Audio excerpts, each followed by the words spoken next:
নমস্কাৰ, আপোনালোক পুনৰবাৰ স্বাগতম জনাইছোঁ। আজি আমি আলোচনা কৰিম সাপ্তাহিক ৰাশিফলৰ বিষয়ে। অৰ্থাৎ 14 এপ্ৰিলৰ পৰা 20 এপ্ৰিললৈকে আমাৰ দ্বাদশ ৰাশিৰ কি শুভ ফল আছে, কি অশুভ আছে, লগতে যদি কিবা অশুভ আছে কি প্ৰতিকাৰ কৰিলে শুভ হ'ব, সেইসমূহ আজি আমি আলোচনা কৰিম। প্ৰথমতে আপোনালোকক সকলোকে ৰঙালী বিহুৰ হিয়া ভৰা শুভেচ্ছা জনাইছোঁ। আহকচোন, আমাৰ ৰাশিচক্ৰৰ প্ৰথম ৰাশি হৈছে মেষ ৰাশি। অধিপতি গ্ৰহ হৈছে মংগল গ্ৰহ। বৰ্তমান এই ৰাশিৰ অধিপতি মংগল গ্ৰহত কিছু নিচস্থ ভাৱত অৱস্থান কৰাৰ বাবে এই ৰাশিৰ মানুহৰ শাৰীৰিক ক্ষেত্ৰত কিছু অসুবিধা আহিব পাৰে, কিন্তু তেওঁলোকৰ কৰ্মভাগ্যত বিশেষ উন্নতি আছে।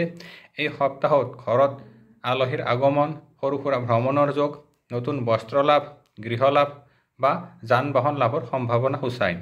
এই ৰাশিৰ মানুহৰ এই সপ্তাহৰ ভিতৰত বিদ্যাৰ্থীয়ে বিশেষভাৱে শুভফল লাভ কৰিবলৈ সক্ষম হ'ব।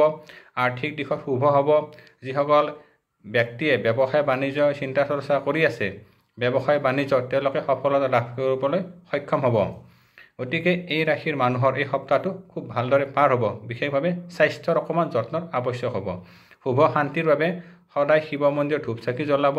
ভগৱান শিৱক প্ৰাৰ্থনা কৰিলে নিশ্চয় শুভ হ'ব। সদায় সূৰ্য প্ৰণাম কৰিব। এতিয়া আহিল আমাৰ পৰৱৰ্তী ৰাশি বৃষ ৰাশি। বৃষ ৰাশিৰ অধিপতি গ্ৰহ হৈছে শুক্ৰ গ্ৰহ। বৰ্তমান এই ৰাশিৰ মানুহৰ সপ্তাহটো খুব ভালদৰে পাৰ হ'ব। আৰ্থিক দিশত বিশেষ উন্নতি আছে। সৰু সুৰা ভ্ৰমণৰ যোগ, লগতে ভাগ্যৰ বলত তেওঁলোকে বিভিন্ন ক্ষেত্ৰত মান সন্মান প্ৰতিষ্ঠা লাভ কৰিবলৈ সক্ষম হ'ব। এই ৰাশিৰ মানুহে এইটো সপ্তাহৰ ভিতৰত অৰ্থভাগ্যৰ উন্নতিৰ লগতে যান বাহন বা ভূমি লাভৰ সম্ভাৱনা সূচায়। হঠাৎ অৰ্থ যেনেদৰে আহিব, ঠিক অৰ্থ খৰচৰ মাত্ৰাও বাঢ়িব। বিদ্যাৰ্থীয়ে বিদ্যাৰ ক্ষেত্ৰত কিছু চেষ্টা যত্নৰ আৱশ্যক হ'ব। যিসকল ব্যক্তিয়ে প্ৰতিযোগিতামূলক কৰ্মত অংশগ্ৰহণ কৰিব, তেওঁলোকৰ শুভফল লাভ নিশ্চিত। শুভ শান্তিৰ বাবে এই ৰাশিৰ মানুহে হনুমান মন্দিৰ ধূপ চাকি জ্বলাব। দুখীয়া মানুহক ফল মিঠাই দান কৰিব। সদায় সূৰ্য প্ৰণাম কৰিলে তেওঁলোকৰ নিশ্চয় মংগল হ'ব।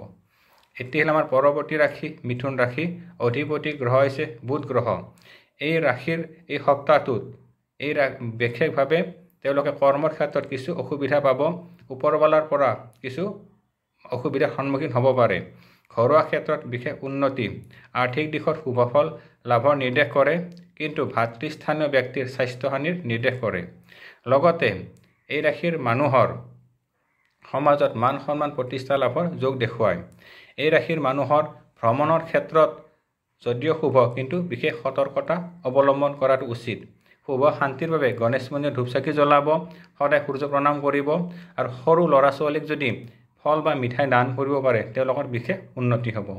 এতিয়া হ'ল আমাৰ পৰৱৰ্তী ৰাশি কৰ্কট ৰাশি। অধিপতি গ্ৰহ হৈছে চন্দ্ৰ গ্ৰহ। সপ্তাহটোৰ আৰম্ভণিতে এই ৰাশিৰ মানুহৰ চৰ্দি কফৰ প্ৰৱণতা অকণমান হ'ব। ঘৰুৱা ক্ষেত্ৰত মাংগলিক যোগ নিশ্চয় হ'ব। সৰু সুৰা ভ্ৰমণৰ লাভ যোগ আছে, আৰু ভ্ৰমণত এই ৰাশিৰ মানুহে বিশেষ লাভৱান হোৱাটো নিশ্চিত। আৰ্থিক দিশত যথেষ্ট শুভফল লাভ হ'ব, কিন্তু মানসিক ক্ষেত্ৰত কিছু অসুবিধা থাকিব বা চকু পীড়া হ'ব পাৰে। শুভ শান্তিৰ বাবে এই ৰাশিৰ মানুহে শিৱ মন্দিৰত ধূপ চাকি জ্বলাব। মহামৃত্যুঞ্জয় মন্ত্ৰ জপ কৰিব।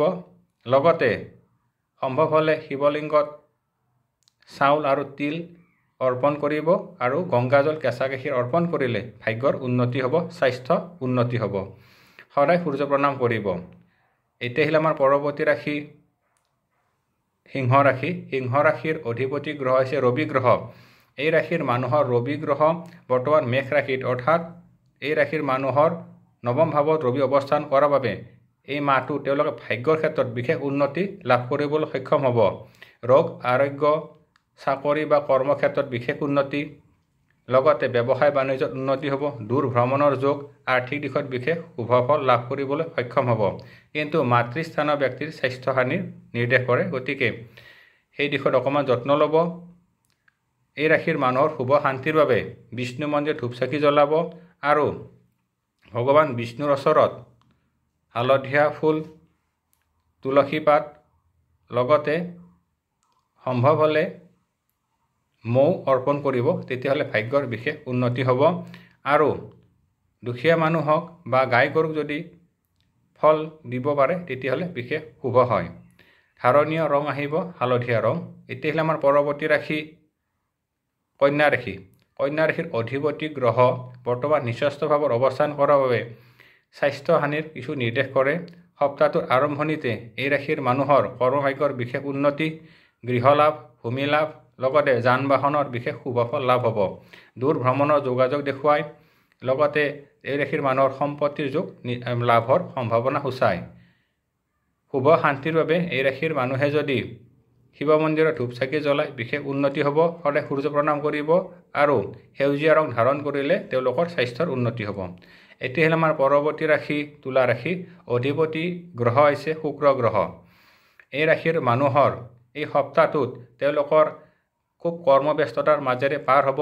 বিভিন্ন প্ৰতিযোগিতামূলক দিশত অংশগ্ৰহণ যিসকল ব্যক্তিয়ে কৰে তেওঁলোকৰ ভাগ্য নিশ্চিত। ৰাজনৈতিক ব্যক্তিৰ বিশেষ শুভফল লাভ হ'ব।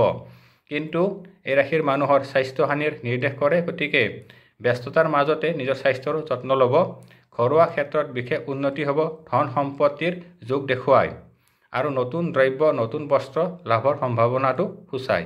শুভ শান্তিৰ বাবে এই ৰাশিৰ মানুহে যদি হনুমান মন্দিৰত ধূপ চাকি জ্বলায় তেতিয়াহ'লে বিশেষ শুভ হ'ব।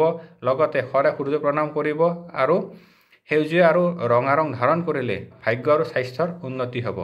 এতিয়া আহিল আমাৰ পৰৱৰ্তী ৰাশি বৃশ্চিক ৰাশি। অধিপতি গ্ৰহ হৈছে মংগল গ্ৰহ।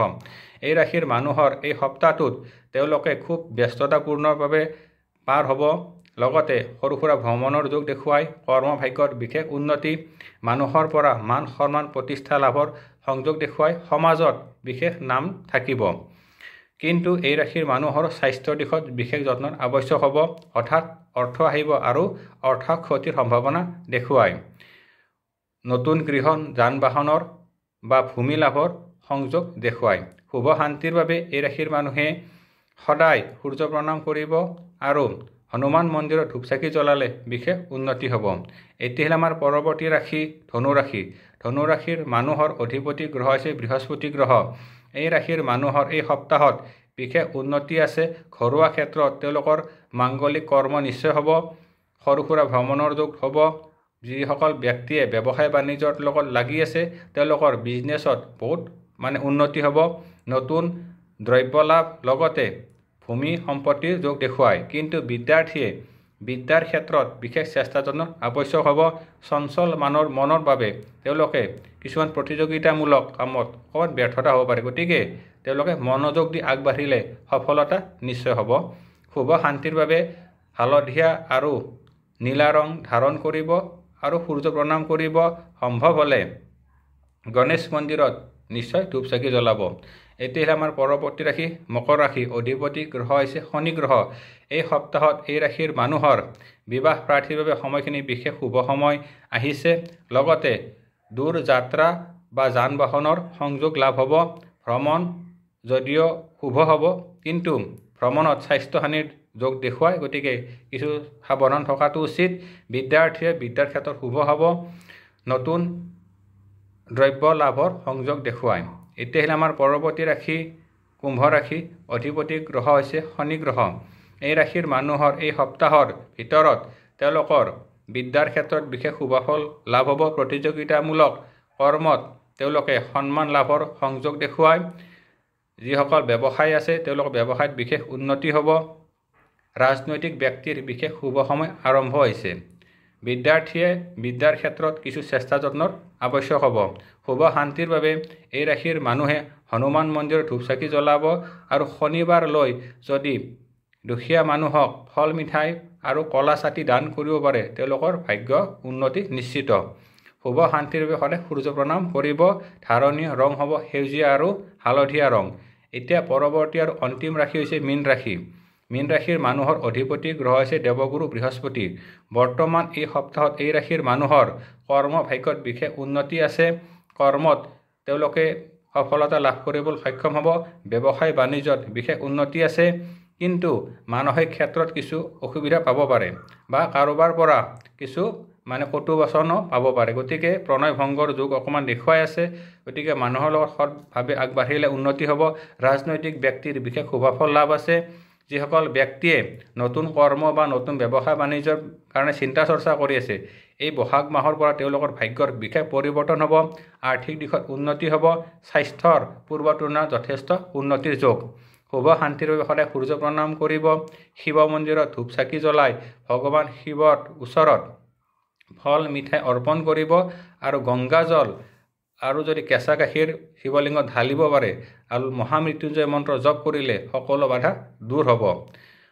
ধাৰণীয় ৰং আহিব বগা আৰু হালধীয়া ৰং। এইখিনি আছিলে আমাৰ সাপ্তাহিক ৰাশিফল।